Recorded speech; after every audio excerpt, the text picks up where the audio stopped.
Our only witness today is Mr. Sundar Pichai. Mr. Pichai is the Chief Executive Officer of Google. Chairman Goodlatte, Ranking Member Nadler, distinguished members of the committee, thank you for the opportunity to be here today. More than 90% of all internet searches take place on Google or its subsidiary YouTube, and they are curating what we see. Google has long faced criticism for manipulating search results to censor conservatives. Conservative individuals and organizations have had their pro-Trump content tagged as hate speech or had their content reduced in search results.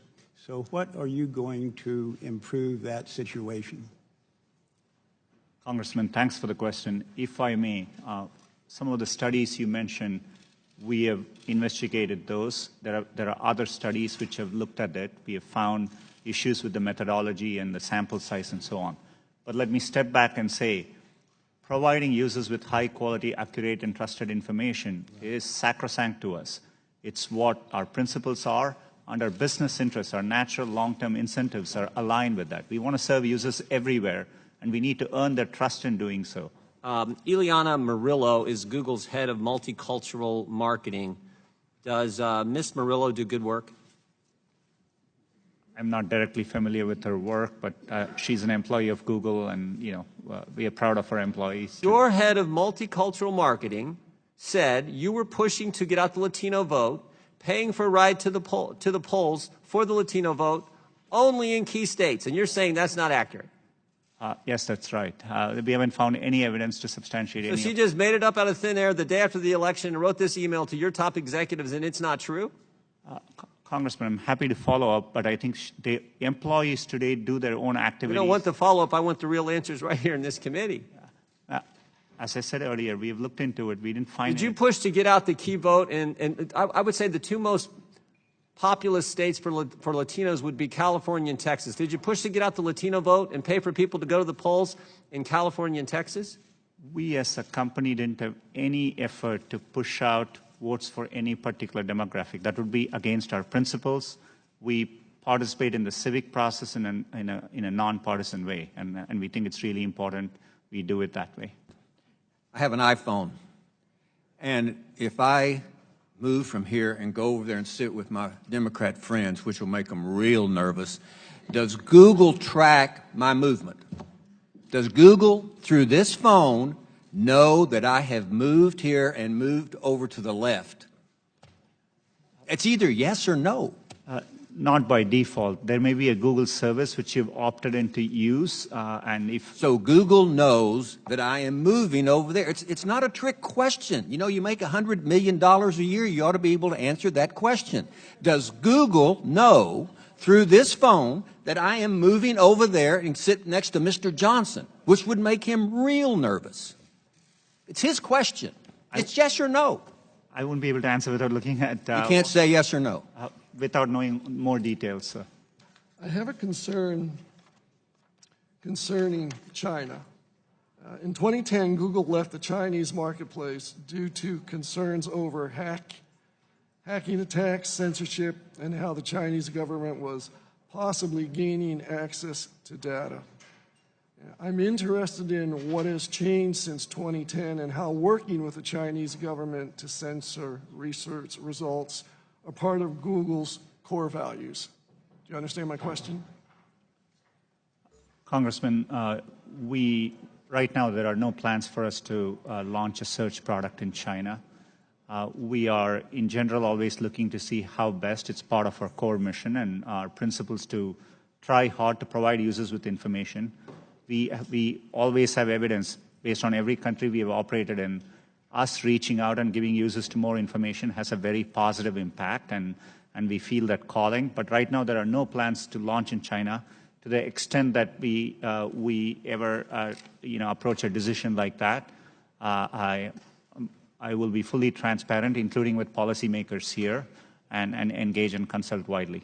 So anticipating what took place in 2016 happening again, and this is specifically regarding what Russia did to foment racial tensions in the United States, and wanting to know how you are responding to that, where they called for, fake protest, either to get African Americans to turn out to protest something that was fake, or to have white supremacists be ginned up to attack communities of color. So specifically, what is Google doing to respond to that?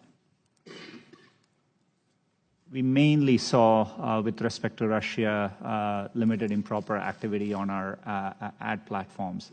But in general, we are not a social networking company across the products we do. It's an area we haven't done well as a company. So we typically aren't connecting groups of people, and that's not how Google mainly works today. And so we haven't seen that kind of activities on our platforms. But we are vigilant and, and happy to share any findings which come through as we look into it more. The operating environment in China has deteriorated with respect to surveillance, censorship, and the like since Google first made the decision in 2010 to leave. So I want to ask very specifically, are any employees currently having product meetings on this Chinese project? And if not, when did those end?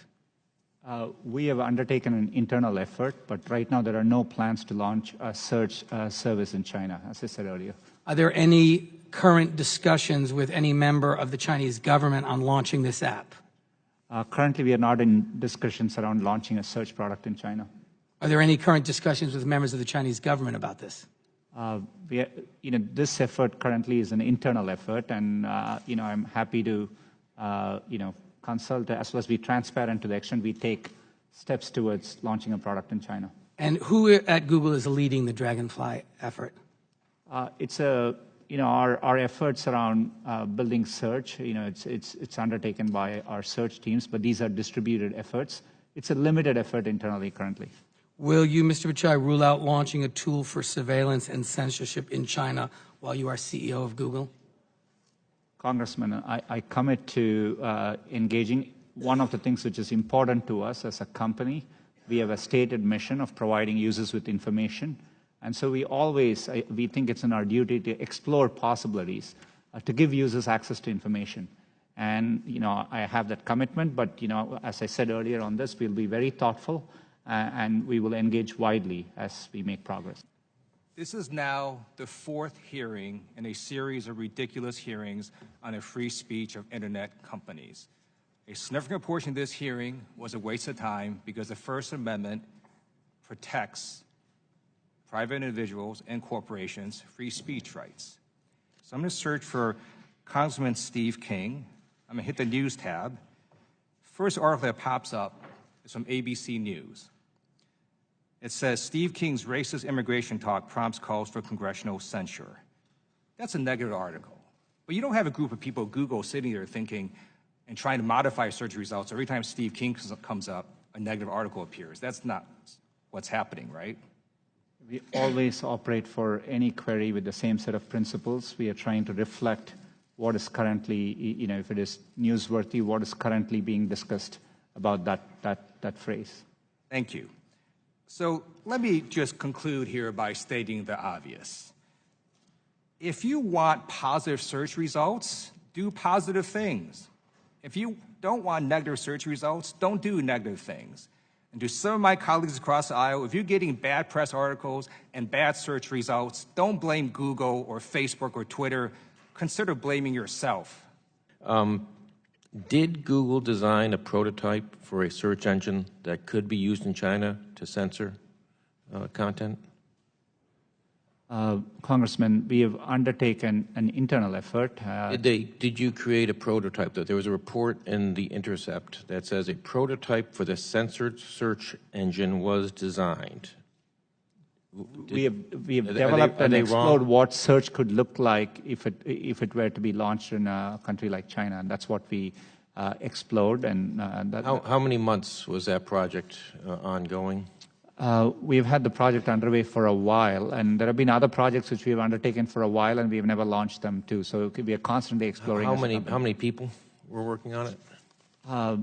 The estimates, the number of engineers on the project have varied over time. At one point, we have had over 100 people working on it, it's my understanding. Who makes the judgment calls regarding content moderation at Google?